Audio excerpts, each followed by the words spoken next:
places he's going to be pitching this to, I'm sure you have, Kyle, they're all getting money from these sports gambling sites. And so we've seen an erosion of kind of journalism in general. And so are they really going to take a doc that's going to hassle their bottom line? I'm not sure. And so it was, again, one of many reasons that we felt like we had to support Kyle in this project. Guys, thank you so much for joining me. We are here on the Woodstock Film Festival's Let's Talk Film podcast. I am joined by Adam Neuhaus, the founder of the nonfiction Hotlist, as well as a director who I worked with recently, Kyle Thrash, who has a film on the Hotlist, which is called State of Gambling. Super excited for you guys to join me. Thank you. So happy to be here. So Adam, tell us more about who you are, a little bit about your background, and then we'll get into the Hotlist here too. And I just want to give Kyle a chance to introduce himself too. Yeah, I'm a producer based in Brooklyn, mostly in the nonfiction space. I've worked across in production companies. I've worked at networks, including ESPN, working across series and documentaries and short and competition shows and reality shows and podcasts. And yeah, have just spent my whole career working on a variety of projects in all of those fields. Amazing. Thank you. Well, and one more thing. Sorry. And now I have my own company called Neuhaus Ideas, which is a what I call like an ideas production company, which works, again, in all those nonfiction formats. And then I'm sure you've connected with Kyle over many things, because I know you've both spent a lot of time in the sports documentary world. So Kyle, can you introduce yourself too? Yeah, I'm Kyle Thrash. I'm a filmmaker originally from outside Philadelphia, living in New York. I do commercials, music videos, and documentary. Adam and I met at the Palm Springs Film Festival, where I had a short there called The Sentence of Michael Thompson that he was on the jury for, and I got to meet him and was we were in like a group setting, and as soon as I met Adam, I felt like, his energy and his work and just his everything kind of about his ethos. I felt like I wanted to learn more about him, and I was lucky enough to be given the award by him that night and have become friends. So when I heard about the Hotlist, I felt like it was a great opportunity, to be a part of it. Felt like you buried the lead there. Yeah, you won the jury prize. It's like the easiest jury selection. The Sentence of Michael Thompson, I think, is a special film and kind of introduced me to Kyle's work. And I've been following his work and trying to support him unofficially and just as an advocate of him as a filmmaker of true style and vision. Well, that's great to hear, because after having worked together with Kyle and myself, I feel the same way. Well, let's get into the nonfiction Hotlist here, because this is a new community initiative that's spotlighting and championing the best unproduced nonfiction content. You recently have dropped this on our industry. I'm super excited about the fact that this is a community initiative too. So, Adam, I'd love for you to tell us more about where did this idea come from, and how did you sort of assemble the team that helped you move this forward? Tell us more. Like most things, it begins in social media. I wrote a post at the end of last November 2024, just detailing that I had taken a lot of nonfiction projects out to market over the 2 previous years and hadn't been able to get these things set up. So stuff that was with big intellectual property, stuff with celebrity EPs, stuff that I thought was really amazing. And it felt like I was getting passes based not on the quality, but based on the streamers and the networks maybe ordering less at the moment in time of where the industry was, and then also just seeking the biggest things. And so I thought, well, if I'm one producer with a full slate of things that haven't been picked up, there must be other ones out there. So I wrote this post kind of talking about my process and put in the kind of coded language of we need a kind of blacklist of nonfiction projects, and people really jumped on it. So the post on LinkedIn went mini viral, I would say, and a lot of people in the comments saying we should do this, let's do this, how can I help, et cetera, et cetera. So a lot of people raised their hands, and I just started to have conversations with the people who raised their hands and commented on the post. And in that process, people just kind of came forward and said, I'd love to be a part of bringing this together. And so quickly, they're kind of turned into a team of 15 to 20 people. We quickly spun up a website. We quickly figured out what our ethos was going to be, which was essentially, let's do a service for the documentary and nonfiction community. We're not attached. We're not taking a piece. We're not trying to make this a business. Like, let's just see if we can create something in order to kind of, find these other great projects and just say, these things are great. Don't listen to what the market is saying. These are great stories that are worth being told. And so we put out the call, and I don't know if I was shocked because I kind of knew this was going to be the case, but ended up getting about 639 submissions. There was a group of 20 of us, filmmakers and network execs and editors, kind of people at a variety of viewpoints in the industry. We ran a kind of film festival process where we scored things, and then we had conversations, then we did another rounds and scored other things. And we just kind of kept curating it down, and we ended up at a list of 23 projects that we felt were just very strong. Now, I think the list itself could have been another 30 projects, but we were hoping to not just highlight projects, but then be able to help them, to be able to bring attention to these projects and then center the creators themselves. So this is a community initiative. And because we didn't want to be gatekeepers, we ended up publishing a deck that had all the projects along with their sizzles, along with their decks, along with what they specifically needed in their current process, and then the contact information for the projects themselves, so that when it got published, anybody could reach out to any of the people and try to see if they could help out. And it just felt as if, instead of just waiting for that all rights deal from a streamer or whatever it was, that there was an opportunity to look around us into the community of nonfiction and documentary and see, maybe you could donate some in-kind services. Maybe somebody who was attached to the subject matter in some way. And maybe, the projects we're all kind of seeking financing to finish or to start or to get going. Maybe instead of, their big number that they need, maybe somebody could do something in kind. Now they need a little less. And now maybe that increases your leverage. And by highlighting these projects and putting them out there, now all the projects are receiving inquiries. So instead of taking a project out to market where maybe it takes you 6 months to get in front of all the buyers and it's a very challenging process, now maybe you're receiving some interest overall. Now you, as the creator and filmmaker, are holding more cards about how you want to play. Adam, this is such an amazing thing. And how has sort of the formal industry reacted to this, especially because it's a community initiative, and like you said, you're trying to help work together with other producers and filmmakers to get these projects out there. You're not necessarily looking to profit off of that process. I think a lot of people are trying to do whatever we can right now as the industry shifts beneath our feet. So I think it's just incumbent for everyone to help each other out a little bit, and not to only think personally about their one little project that they're trying to push up the hill, which is hard enough, but that we can all kind of help each other in certain ways. I think the industry has reacted incredibly positively. We got a lot of emails, obviously, of people who wanted to help, companies that wanted to help, people who wanted to be connected to certain projects. And I can't recall in my 20 plus years of the industry of a document going out that had this many development materials in one place. And so it also served as something to go out to other creators and to see, oh, well, this is the level of kind of what people need. And a lot of times people they don't know because they're in their own world trying to push their own project forward. And so that's been something that's been really interesting. And then listening to how people are building their own audiences now and how that's become the kind of main thing overall. So seeing kind of topics align across projects. And so, it's been a fantastic process so far. I think from our perspective, we'll view it as a success if the projects that we highlighted get forward and get made. Right.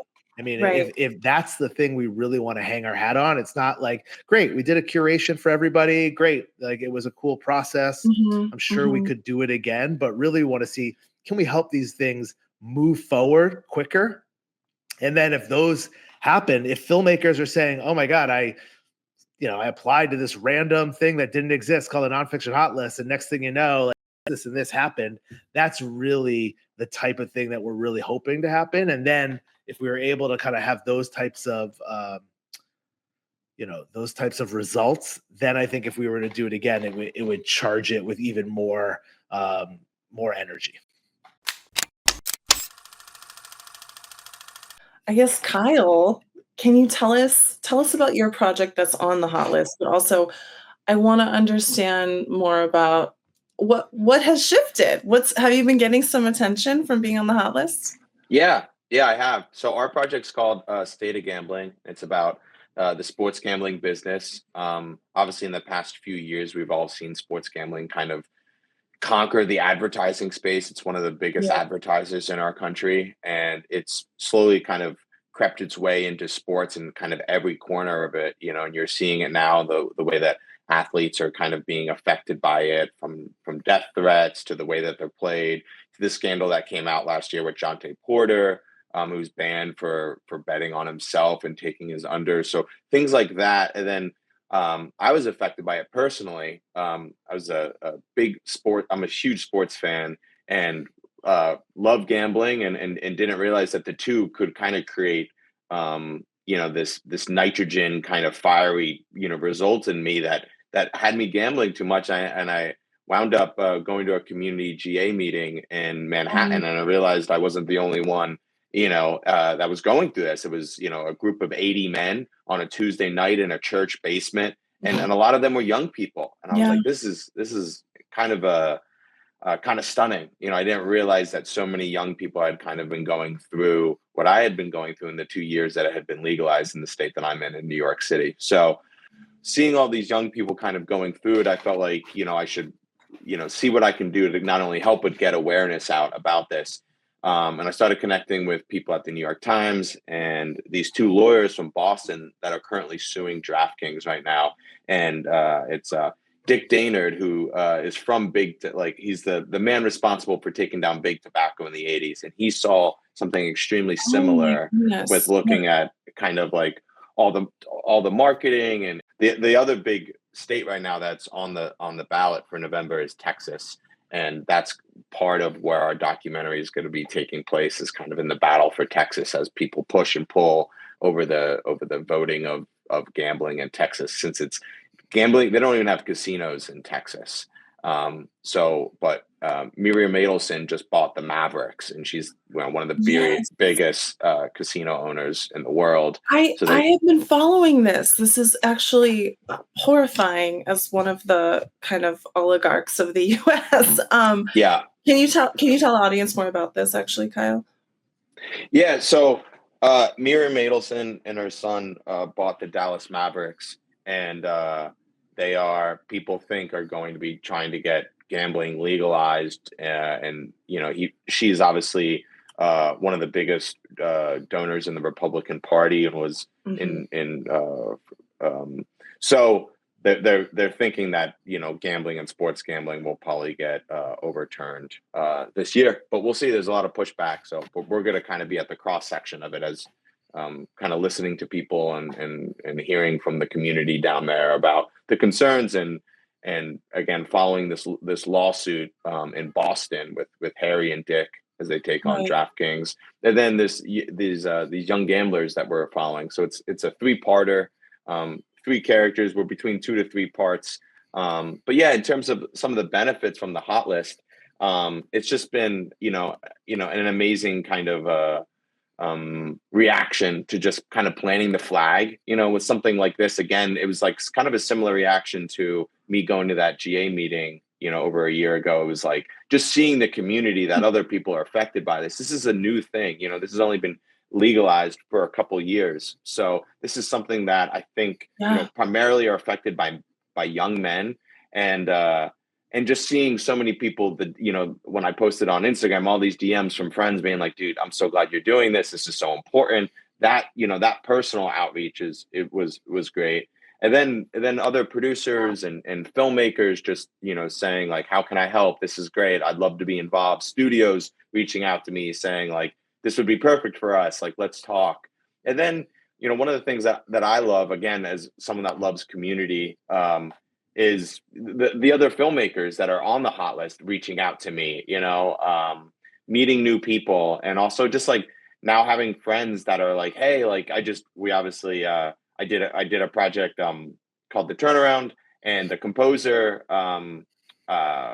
was someone from the hot list just said, hey, can you introduce me to them? I'd love to work with them on this new project. So Right. just finding connections and seeing how we all can help each other, and has been great. So it's been nothing but great. And then also reporters, Adam introduced me to this woman from that left ESPN because of betting and her personal connection to it. So it really is there's just a lot of people that have been affected by this, and I think having it kind of planting the flag, but we've been working on this project and researching it and for over a year, so to kind of at least get it out there now and get it in conversations and people talking to me about it. It just feels good because it's a competitive space too. I think another way to think about it is like, when you have a project, that is very sought after in terms of the material. I think it's good to kind of plant a flag and know who else is in the space. So you kind of just know where your footing is. So yeah. Sure. Yeah, absolutely. Well, in that regard, Kyle, I want to come back to you and talk to you more specifically about the film, but I had a new question for Adam, which is, what was it like kind of having these films and filmmaking teams actually work together by like being in this like coalition of the hot list? Like they're all sort of working together to advance together in some regards. So what was that like? Yeah, at the beginning, there was certainly a little trust but verify. When we Right. put out this thing, people were like, why am I going to send this in? And what are you guys getting out of it? People couldn't quite understand that we were just kind of doing this in the spirit of service overall. But because of the cohort of people that were involved in the project, there was kind of like 1 degree with lots of people. So when we announced it and a lot of people like reached out, we just did dozens and dozens of Zooms with people. And like people who are skeptical, like, what are you going to do with our materials? Like, what do you get out of this? Like, I don't believe you, whatever it was. And by the end of every call, they were basically sending it out to their networks as well. And so we really just did a lot of like, feet on the ground, person to person, not trying to think about scaling something to its ultimate, but really trying to just garner trust along the way. Yeah. And so people, we just continue to like have those conversations. And at first people were like, well, who's behind this thing? And, all of those types of questions. And we didn't want to make it about the people behind it, but quickly we realized we needed to tell people who was working on this so that people would trust us to submit their materials. And yeah, go ahead. No, I think that's so interesting. Because speaking of LinkedIn, Adam, something that you said on a LinkedIn post about the nonfiction hot list that I read was about the film industry has lost its manners. Yes. Do you remember writing this? Yeah. This is something that's actually very, I've worked on multiple sides of the industry. I've worked in the production companies, coming up with ideas, taking them out to market. I've done that for many, many years and know how hard it is to get something sold, know how hard it is to get something made, know how hard it is to get something sold. It is truly a very difficult process. And then when I worked at ESPN, I really just tried to pride myself on giving people passes. If something wasn't right, I would just say, this is a pass. This is the information I can tell you about why, and just close the loop with people. For years, I would joke, it's like the LA no, where you would have like a great meeting. Oh, it sounds great. And they back from people. And I always just found that just absolutely confounding, especially if you were choosing this industry as a career where you're going to find yourself in all different types of situations where one day you might have leverage and one day you might have less leverage. Like it's a relationship business. And so we tried to make how we made the hot list, how we went about doing it. We tried to be the change we wanted to see in the world. So for example, like if you did not make the hot list, we responded to every single submission that came in. We like reached out to people and told them, sorry, you did not make it. We really appreciate what you're doing. The way that we communicated with people, the way we tried to be transparent with people, the way we just tried to treat people in the process. The whole thing is about centering the creators and giving them the power and not being like, look at us, look at the Hotlist, look at what we've done. It's like, no, look at these amazing projects that we are now helping, and we're part of that community. But I think what we've realized is, just like in making a documentary, it's not like we put out the list and now Kyle's film is fully loaded and it's done. It's like these things take 5 years anyway. And so we've been thinking a lot about how do we best support these projects in a long term? How can we offer community? How can we partner with communities? I think there's a lot of micro communities in the documentary space. I mean, even us, we've worked up like a quick 1,500 people on the Instagram. Like we are doing some live events coming up, but really we're trying to say like, hey, instead of all of us just using our own resources, how can we share? How can we bring our list together? How can we like bring more stuff together and not really think about this in a scarcity mindset for funding, a scarcity mindset for attention, a scarcity mindset because there's only a limited number of projects that can get made and sold. I just think there's much more that can be done if we work together smartly. It doesn't mean that we can't all be looking to profit or get attention on things, but it's, if you're one project going into the machine of storytelling that is Hollywood and entertainment, like it is so hard to stand out. And so is there a power? And again, this community, by putting 23 projects together, it's almost like I just challenge anyone to look through that list and not find one project that resonates with them.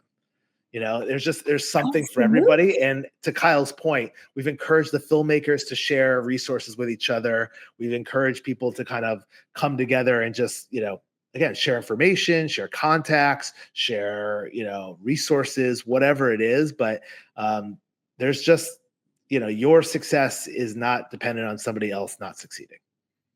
Absolutely. I'm so glad that you said that so clearly, Adam, because the times are tough in the industry, obviously, and we have to innovate. We really do, because capitalism will come for us all.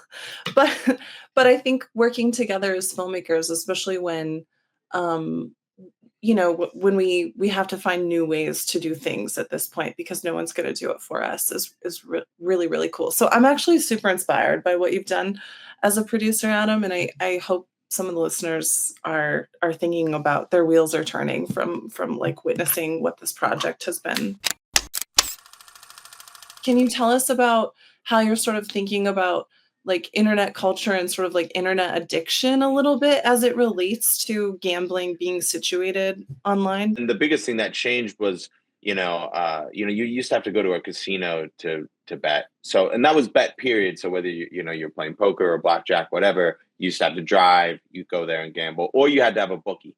Well, now it's like, the idea that a whole casino is in your pocket. That's the thing about, we're looking at sports as a way in, but the long game for these companies is to get all online betting legalized in this country. So they want all table games, they want slots, because that's where they bring in a bigger demographic. So more so, not just gender specific to men with sports, but and the upticks in terms of the revenue they get from online gambling compared to sports betting is like quadruple. So like it's kind of like one way into the other. Another idea of what you're talking about in terms of like online culture is like gaming culture, the gamified nature of things, where like it started with fantasy sports, and this guy, Jeremy Kudon, who was literally the person that's responsible for sports gambling getting legalized in this country. Okay. He was working with FanDuel and DraftKings. And if you remember, both those websites started out as fantasy sports websites. So again, fantasy has been around for a while. Men did it before even these websites existed. So they kind of prey on people's love for sports and love for fantasy.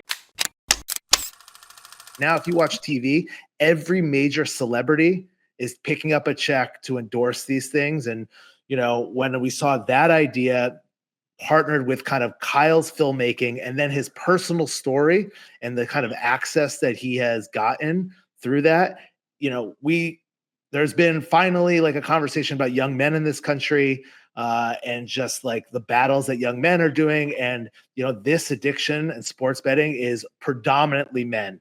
And when you look at gambling addiction, you look at casinos, they are very extractive.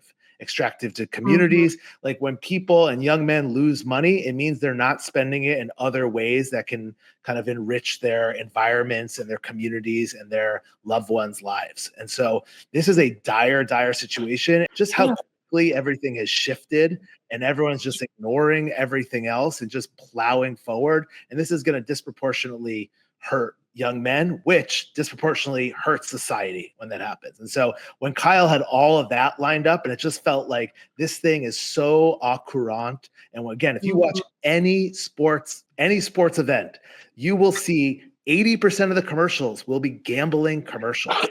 That is absolutely wild. And nobody is saying anything about it. They're just taking checks and moving forward. So all of that, because, Kyle's project was at the earlier stage of many of the projects on the hot list, but it felt so right in the moment with the absolute right filmmaker who I know would deliver the absolute most compelling thing. And so it felt like we had to be, because you could see the places he's going to be pitching this to, I'm sure you have, Kyle, they're all getting money from these sports gambling sites. And so we've seen an erosion of kind of journalism in general. And so are they really going to take a doc that's going to hassle their bottom line? I'm not sure. And so it was, again, one of many reasons that we felt like we had to support Kyle in this project. Oh my goodness. I'm glad that you framed all of this in the film in that context, Adam. Kyle, I guess something I'm really curious about here is that a lot of online gambling, it seems to me like it's being done alone. And I've been paying a lot of attention to, honestly, what our last Surgeon General called an epidemic of loneliness in America. And I think it's something that strikes men even more so.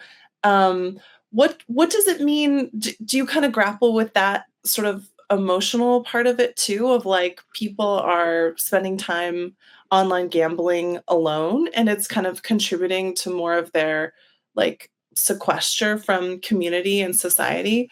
Oh, of course. Yeah. It totally plays right into that. And all those same things that that you hear about social media, it's the same thing with the gambling site. So it's like, it's like when you're lonely, you're clicking it. And again, Natasha Scholl wrote this great book called Addiction by Design about how slot machines, in the early 2000s, were all, finding the right ways to design every aspect of it to keep you engaged. The apps are the same way. It's not by, chance, the fact that they're continuing to get people, hooked on these things for a long period of time. And just so I get these numbers right, in the next 6 years, the American people are on course to lose $1 trillion of wealth in personal gambling. In sports betting, 80% of the revenue comes from 15% of the players. So it's like, not only are they they know the fact that they're creating addicts. They're not just trying to get the average gambler. They create VIP programs where they're able to, fly you across the country to take you to the Masters and take you to the finals. Like, they are continuing to incentivize people to continue gambling. And then to your point, 1 in 5 gambling addicts will attempt suicide. So the suicide rates are way higher than normal addiction. And what it does to your brain is on par with serious opioid addiction. So this is, again, and it's all in your pocket. It's way different than having to go, to a dealer to get drugs. It's, it's hard to kind of get away from it, again, because it's in everywhere. And, you go to these meetings and you hear, people struggling with so many things of just, again, just trying to get away from it, because, before it was very much like in the shadows. Adam, I'm sure, can speak about the protocols that were put in places like at ESPN where they, they kind of jokingly said, oh, that next basket might have meant a lot to someone, it's like, but it was always kind of, they weren't talking about the lines and they weren't talking about all the betting, openly. Now it's like, it's on the floor. It's on the floor of the finals, like, these gambling companies' names. And, this next segment is presented by, X gambling company. And these are the lines. It's not even like you can just like, hey, I'm just going to take a different exit and not go to the casino anymore. Like, if you want to turn on a game, you are being advertised by it. If you're going online, you are being advertised by it. We all know like how they target us in terms of what we're looking at. So it's extremely difficult for a lot of, people to get away from it. And, this community, of this GA group is really, really special. It's an amazing group of people. So there is support. If anyone's listening that is going through this right now, there is help.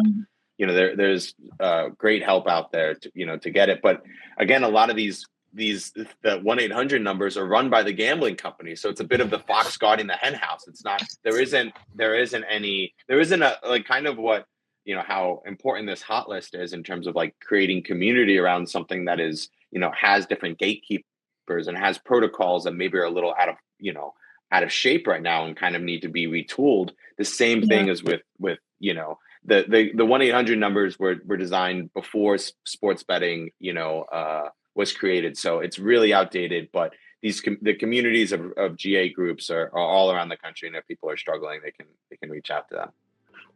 Wow, thank you for saying that, Kyle. I'll link to that in the program notes.